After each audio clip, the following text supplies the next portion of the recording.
Assalomu alaykum va rahmatullohi va barakotuh. Aziz inog'alarim.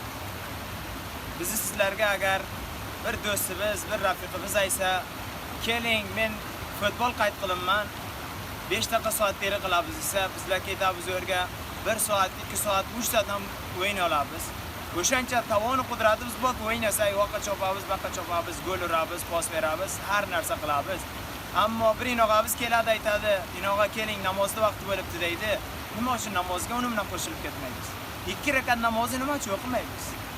Boyat biz sizlar ko'proq ehtiyot qilsak, varzish uchun, bir futbol uchun yo boshqa varzishlar uchun dinimizda, iymonimizda xatarga taylamasak. Bilasizlarmi, kofirlarning qaddi bilan musulmonlarning qaddiga nima farqi bor? Rasululloh sallallohu alayhi va sallam mehribonlik qiladilar. Kofir bilan musulmonning qaddiga farqi shuki, bir namoz. Namoz o'qiding musulmon, namoz o'qimading kofir. Boyat biz sizlar ko'p namozlarimizga ehtiyot qilsak va namozlarimizdan hifozat qilsak. Assalomu alaykum va rahmatulloh.